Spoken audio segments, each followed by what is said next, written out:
Hey everybody, it's Micah, and today I want to explore class design a little bit because we all know that the way classes are designed can either make or break a game, no matter how good that game is otherwise.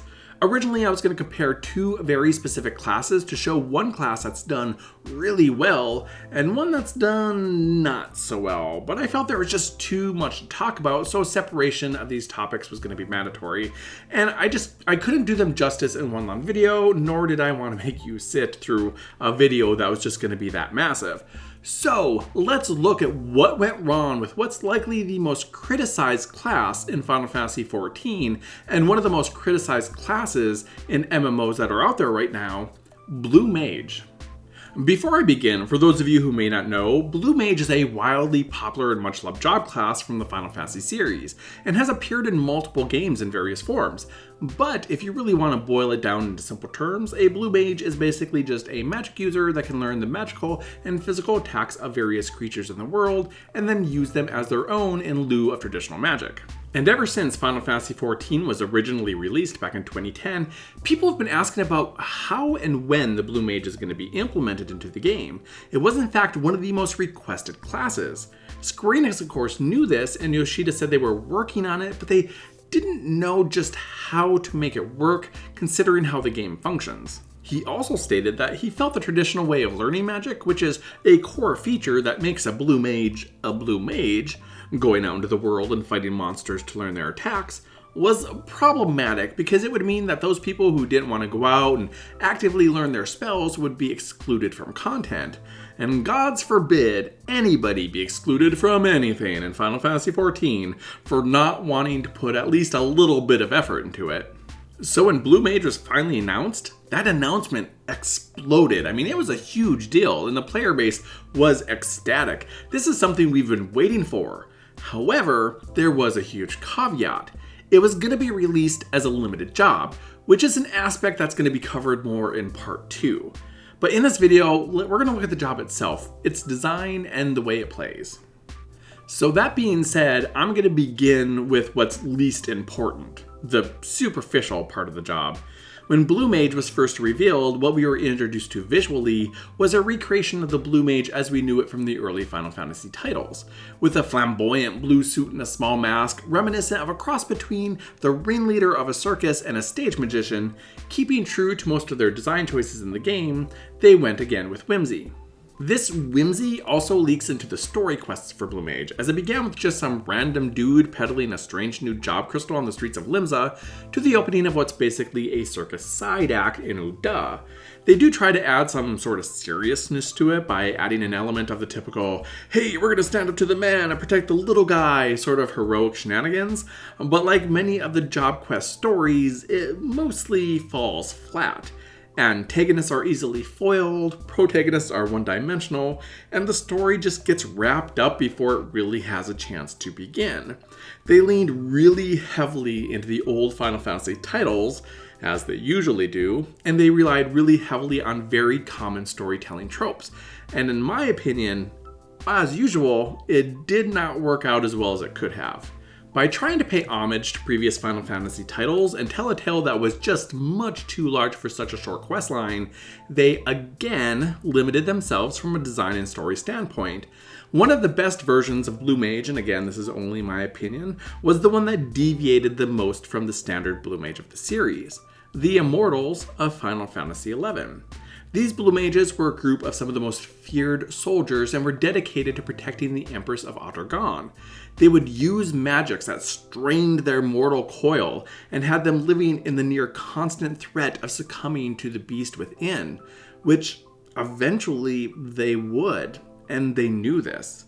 Deviation from the norm and allowing creatives to do what they do best without the constant need to be cute or to keep things lighthearted is one of the things that have made some of the Final Fantasy titles what they were, and it made for some of the best games in the series.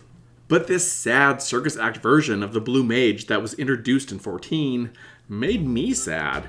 However, it does completely fit with the simple and whimsical feel of Final Fantasy XIV, and at this point, nothing too dark should be a realistic expectation anymore.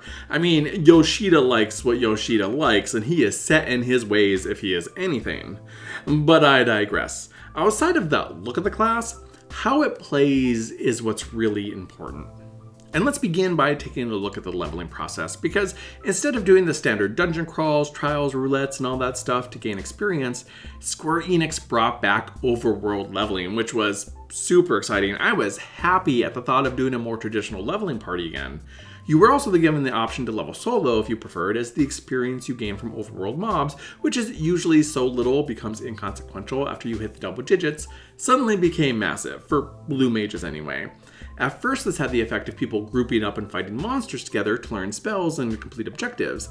And you could also easily level up as you learned the various spells with very little grinding. I mean, it was great, but it was also very short-lived, as the first real flaw of class design came out. You see, in Final Fantasy XIV, you have the ability to change classes at will, as long as you're not in battle or bound by duty anyway. So you could go to a high-level area like Mordona, where you could easily one-shot mobs with another class, and then simply change to Blue Mage. Since it never registered you as being in battle due to the instant death of that mob, and just that slight delay of experience paying out, you could get credit on your Blue Mage for that mob's death, giving you an incredibly high amount of experience with each kill, and you could do that at an insanely fast pace. So in just an hour or two, you could level cap Blue Mage and then just go back to learn your spells with relatively no danger. This instantly killed any cooperation between Blue Mages and instead created competition for the best solo leveling areas and animosity, as some players would just come and try to force you out of your chosen camp. The real kicker about this is that Square Enix knew about this problem. They knew how people were fudging their experience, but they decided they're not going to do anything about it. They simply just asked the player base to kindly not use this exploit, stating, "We are making the investigation and addressing of this issue a high priority, but as explained above, it involves changing the core structure of the experience gaining method, making it difficult to address with a mere hot fix. Currently, we are aiming to address this issue with patch 5.0. As a result, using this method for leveling would normally be classified as an exploit, but since we were not able to address this promptly despite it being a known issue, we will not be issuing any penalties for players who are leveling in this way. However, since this was not the intended design, we do not recommend engaging in this behavior and encourage players to level in the intended fashion. We apologize for any inconvenience this may cause, and we thank you for your patience and understanding." To me, this is just a clear quality control issue, something that should have been figured out before the Blue Mage was even released, and in my opinion is one of those things that shows Square Enix's lack of attention when it comes to testing, something that I feel like it's been a problem for quite a long time now. It took the players hours to figure this out and just a couple days for it to be widespread. How it slipped under the developer's radar is baffling. They should know how experience works. They're the ones that programmed it to work in this way. I can understand if this was like a version 1 remnant, but it's not. Experience has worked completely differently since A Realm Reborn launched. And even if it was a version 1 remnant, still, these people work with this program every day. They should know the basics of how it functions. They did fix this issue eventually, but it took them months. And the damage had, by then, been done, overdone, well done. Blue Mage is in such a bad state overall that these days you seldom see anyone, even new players, leveling it, solo or in parties. So from the start, leveling and the social aspect that could have been was just broken. But what about the job itself? How does it play, and how does the player interact with the world? Blue Magic itself was actually one of those things they got sort of right. My big fear was that learning magic was going to be done via quests that would have you automatically learn the spell. There are so few reasons to actually go out into the world in Final Fantasy XIV that I really had my hopes up for a more traditional take on learning spells. On the other hand, I was really hoping that learning magic wasn't going to be as difficult as it was in Final Fantasy XI, where you could learn a spell in 2 minutes, or sometimes 2 hours. To my relief, learning magic was relatively fast. Outside of the few times after initial launch, there were so many people trying to learn a given spell that the mob would die before it could use it. But most of the spells I learned immediately. It was more the spells that came from the primal trials that were a bother and sometimes take 5 or 6 tries to learn. The biggest problem when it came to learning spells were the people who were trolling by purposely killing mobs that we were trying to learn magic from, but that is honestly to be expected in an MMO, and the trolls got bored with it super fast, so it was only a minor inconvenience. When it comes to the spells themselves, there's a lot of diversity. You have your standard DPS magics, your heals, and some that help you with tanking. There's even spells that work as stances that will put you specifically into the role of tank, healer, or damage dealer to make things a little bit more familiar. But due to the way battle is in Final Fantasy XIV, its diversity in magic is nearly almost all cosmetic. A lot of the spells have been adjusted to do basically the same thing, just with different animations. They take the same time to cast, they have the same amount of damage, their MP consumption is the same. In true Final Fantasy XIV style, they are mostly the exact same thing, but they just look different.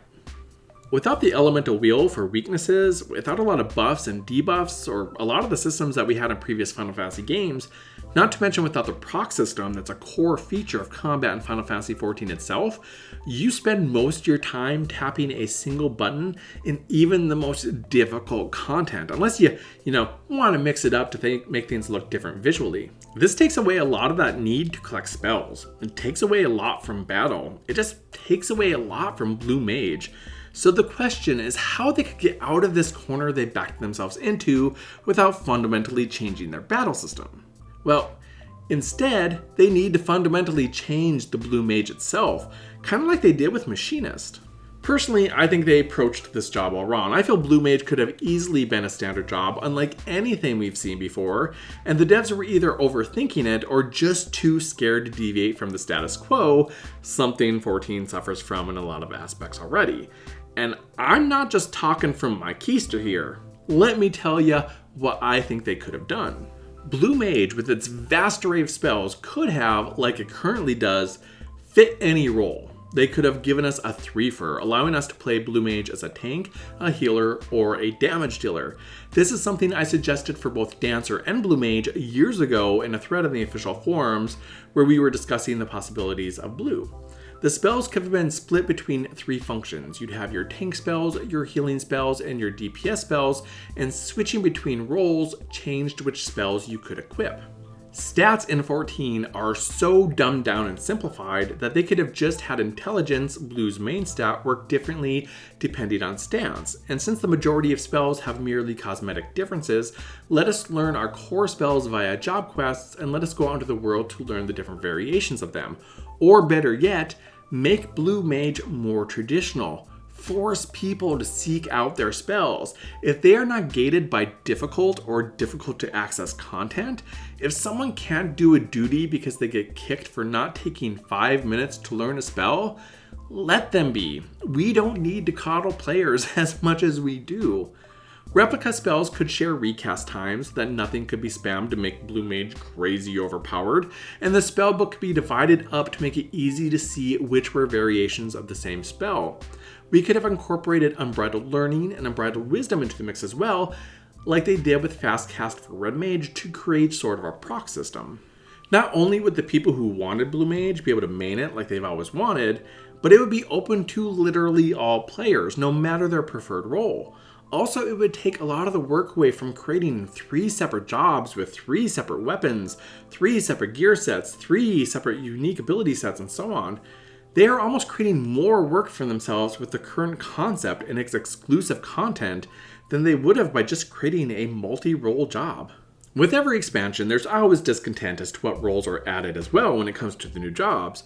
They could have literally just given us Blue Mage with Shadowbringers and called it a day, appeasing people of all roles, appeasing people who wanted to put work in for different spells, as well as the ones who just didn't want to go out into the world and learn something different. Blue Mage was the largest missed opportunity in Final Fantasy XIV since Diadem, or even Eureka, and it's just such a shame. But with that, I'm done with the form and function of Blue Mage. In the next video, I'm going to be going a little bit more in depth and talking about the content designed specifically for Blue Mage, which is honestly where most of the problems lie. So like they say in Final Fantasy XIV, please look forward to it. And like I always say, it's been a hoot. Until next time, have fun.